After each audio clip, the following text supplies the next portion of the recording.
Hi there, and welcome to the Explaining History podcast. And we're continuing with our little series here on Blitzkrieg in the West. The next podcast coming up after this is going to be back on the Spanish Civil War. But here we are looking at the continuation of Hitler's offensive in Western Europe following the fall of Norway. Now, for those that didn't listen to the Norway podcast, obviously please do go back and give it a listen. But where we leave off is the ultimate upshot in Great Britain, is the fall of Neville Chamberlain in the famous Norway debates, and the rise of Winston Churchill. And Churchill's rise happens just at the very moment that the invasion of France begins. On the 9th of May 1940, along the front where the French and British and Belgian armies had been engaged in an 8-month standoff with the German army, all of a sudden rumours abound that the Germans are moving, and there is a huge kind of din of activity from across the German lines. The French generals tended to dismiss these reports, perhaps because the idea of a full German attack was seen as improbable. The French at this point believed themselves to have a more effective fighting force than the Germans. They certainly have a larger number of tanks and larger infantry reserves, and the measure of Hitler as an impulsive, risk-taking, but entirely proactive and dynamic war leader, a man who, until Barbarossa, believes that Providence is on his side and that everything really comes down to ever greater risk-taking. This is a character that is unfamiliar, really, to the Western Allies, and perhaps had they had a greater insight into the type of individual he was and his decision making, the noise of tanks rumbling in the dawning hours of the 10th of May might not have been so unexpected. By the end of the month, when the British Expeditionary Force is on the beaches at Dunkirk, and France is teetering on the edge of collapse, the entire future of the war has fundamentally changed. The general perspective that the British and the French had was that the French would do most of the land fighting with a small British Expeditionary Force contingent, the British would control the high seas, and America would arm both allies. And in the space of 4 weeks, Hitler rips that up in its entirety, and the catastrophe, not only involving the fall of France, but now the lack of security that Britain has. French airfields are an awful lot closer than German ones, but the war strategy has to be completely rethought and started from scratch. It took 2 hours from the first assault, which didn't happen in France but on Holland and Belgium, for the Commander-in-Chief, Maurice Gamelin, to be awoken and called out of his bed. The Dutch and the Belgian governments call for help, obviously viewing themselves as fairly innocent bystanders, neutral bystanders in a quarrel between the French and British on one side and the Germans on the other. And the fact that the Luftwaffe and the German army put up very little resistance to the British and the French luring them into Belgium and into the Netherlands don't appear to have raised any alarm bells, in that it didn't appear to occur to the British and French that they were doing, in fact, precisely what Hitler wanted. And the game plan that Hitler had in mind, the Sichelschnitt, the upward cut that would cut off the Allied armies in Belgium and northern France, is able to go ahead.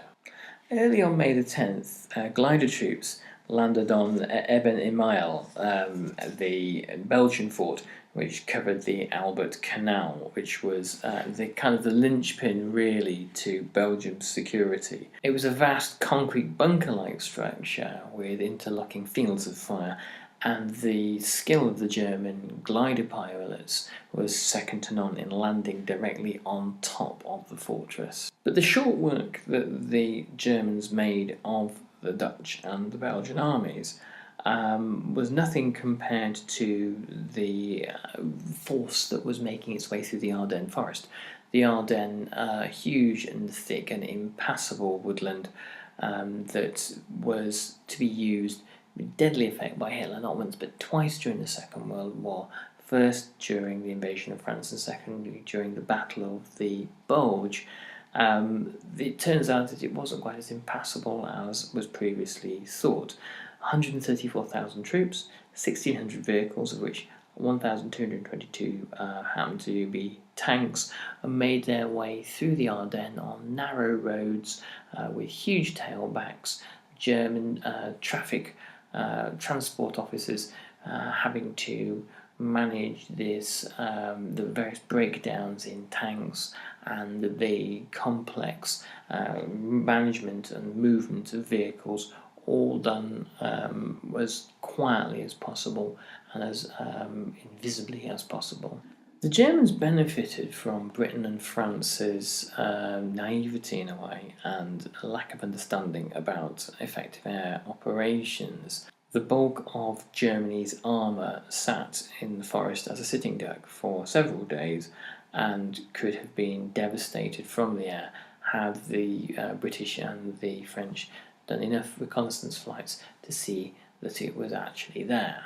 So this fact, allied with what we previously learned about Norway and about British and French lack of preparedness and general kind of disorganisation and incompetence, meant that Hitler, to whom popular culture ascribes this reputation as a fearsome and infallible military leader, is actually handed all manner of free passes by the Allies with simple avoidable mistakes, that had they had the air reconnaissance and surveillance over the Ardennes, the invasion of France may well not have happened, or certainly not in the way that it did.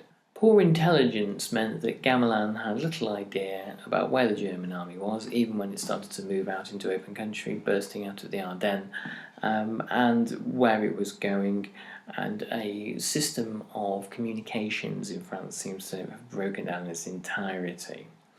One thing that we need to address, particularly at this time when Dunkirk, the movie, is out on out at the cinema, and the romantic myth of Dunkirk looms large again, is that the British Expeditionary Force was not really the main objective of the Wehrmacht.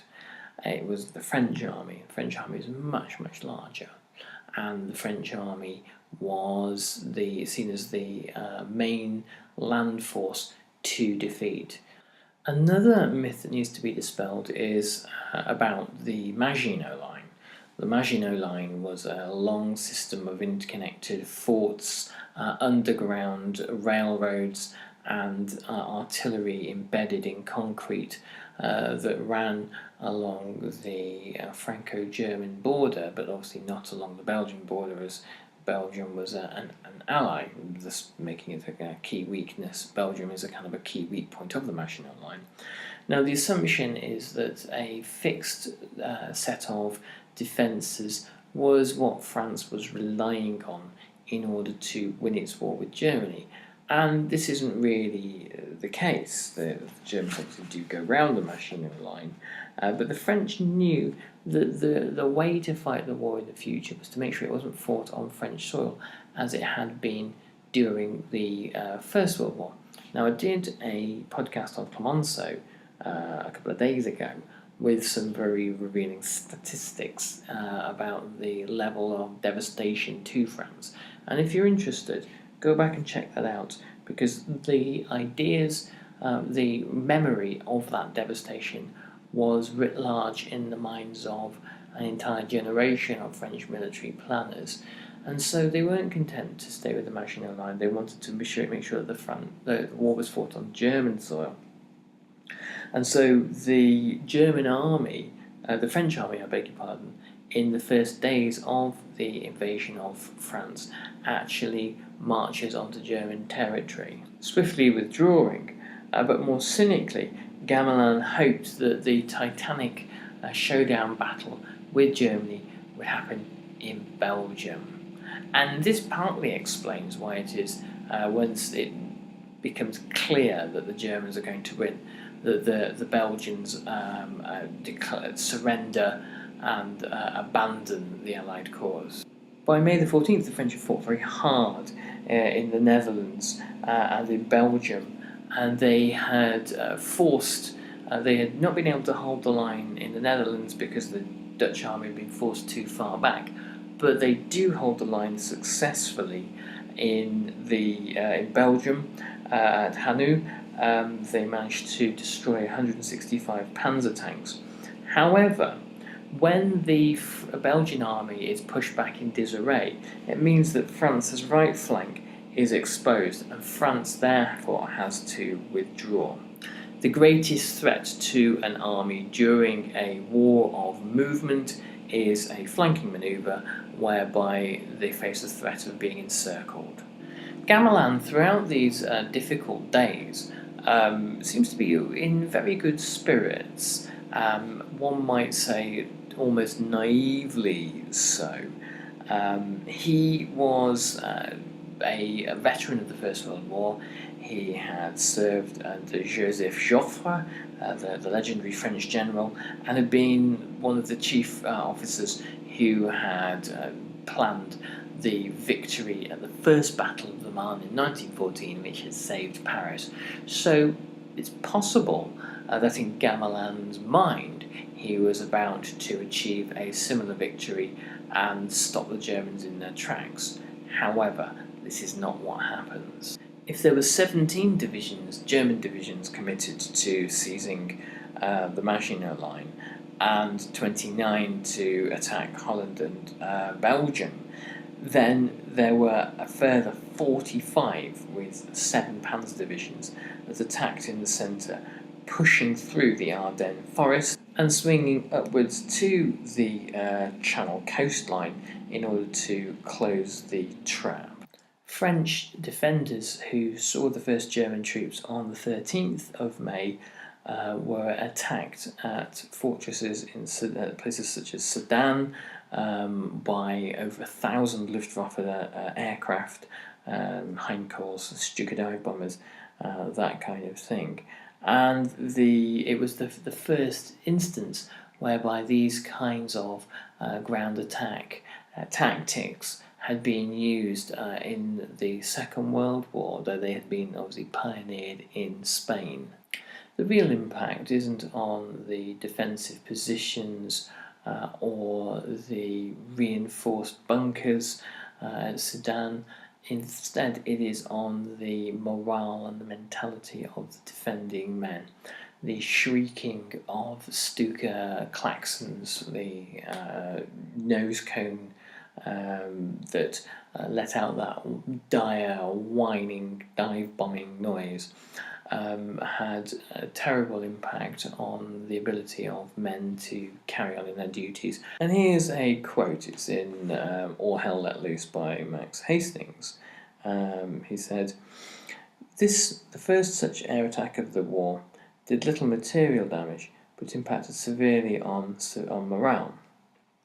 A soldier wrote, "The noise of the engines is already enormous, and then there is this extraordinary shrieking which shreds your nerves. And then suddenly there is a rain of bombs, and it goes on and on. Not a French or a British plane to be seen. Where the hell are they? My neighbour, a young bloke, is crying." The combined effect of dive bombers from the air and columns of panzers seemed to have spread panic throughout the French army and shattered French resolve.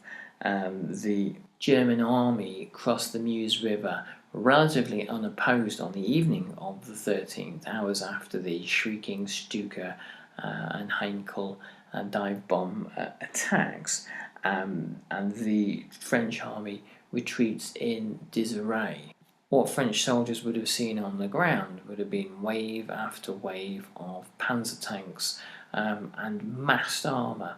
It's something that the French didn't have. The French had distributed their tanks fairly evenly throughout different regiments and companies of the French army, instead of concentrating them into massed spearheads of armoured firepower. In some places where the French soldiers stood their ground and defended the banks of the Meuse, they rained fire down on the Germans and killed large numbers of them. But this wasn't enough to prevent the river crossing. Now, in Tony Jedd's collection of essays, Reappraisals, which if you haven't read, you really should. It's a stunning set of arguments and debates, discussions on 20th century history and thought. He writes about the fall of France, and in it, in the essay on the subject, he explains the level of incompetence and kind of indifference shown particularly by General Huntzinger, one of the senior French chiefs of staff. He says that there's a photo taken of the surrendered generals with their Nazi victors in 1940, and they all seem remarkably cosy. Huntzinger himself seems to be smiling and having a joke, and some have suggested that there were French generals who were quite happy to lose because they knew that the state that would be coming would be Vichy France, one which they were entirely sympathetic towards, and no doubt they would have fought for their country, but if they lost, it wasn't the worst of all worlds. However, the crossing of the Meuse is an immense military catastrophe for the French, and the generals who become aware of this by the early hours of the 14th are in utter despair, particularly when it's also revealed that Sedan has fallen. The next failure of the French was to misunderstand what the Germans were planning to do. It was assumed that the Germans would make their way directly to Paris and charge westwards, all the way perhaps even to the Pyrenees, conquering all of France. The idea that the German army was curving northwards to seize the coast and cut off the British Expeditionary Force and the French army that had marched into Belgium and the Netherlands is lost on them. And whilst the Germans were anxious about a counterattack on their flank, and this is something that would have been well within the ability of France to achieve, the French army never take the initiative and never launch the counterattack that the Germans are suspicious may occur. And whilst there are localised attacks on the Germans, and it's not suggested the French were doing nothing, they're not coordinated, particularly not by Gamelin. They have a high cost in lives, and they're not especially effective. The invasion triggers an almighty refugee crisis as well. 8 million French citizens abandon their homes and flee westwards, and this was, up until that point, the biggest mass migration in European history. It's eclipsed by the forced migration of Germans at the end of the Second World War, but that's another podcast. I'd done one on that 2 or 3 years ago now, but it's definitely on the list here. Well worth a listen. The Germans deliberately used the tidal wave of refugees to their advantage. Strafing roads and killing civilians leads the refugees to make their way as close as they can towards Allied lines, and to the clogging of roads means that it becomes very difficult to move tanks, armour and military equipment to the front where it's needed. The British had little to be proud of at this point in the campaign either. The chaos that seemed to have reigned in Norway was also prevalent in the British Expeditionary Force in France. By the 19th, the first Panzers had arrived at the mouth of the Somme on the coast. Throughout this period, Gamelin seems to have been kind of divorced from reality, but the British by the 19th were quite clear that an encirclement had begun. Paul Reynaud, the French Prime Minister, decided that it was time for Gamelin to be replaced, and he replaces him with Maxime Weygand, who was suddenly a force of a kind of dynamism, and yet prone to outbursts of anger and emotion in a way that Gamelin was not. And he thought that the only hope to save the British and the French was to counterattack along the German flank and try to break out of the encirclement. The British agree. Edmund Ironside, who's the Chief of Imperial General Staff, said that this seemed to be the best approach, but both men were quietly fearful that it may not be successful. The British had held the line at Arras and withdraw on the 23rd. The day before, Churchill had been in Paris talking to Reynaud, who had tried to convince Churchill that basically everything was okay and manageable, and that the French would be able to pluck 20 or 30 new divisions out of the air in order to lead a flanking attack against the Germans. Churchill was not convinced of this and came away from France believing that perhaps there would have to be an evacuation. Reynaud became aware of plans for an evacuation and couldn't bring himself to tell Weygand this dark news, knowing that it would spell the end for his campaign in northern France.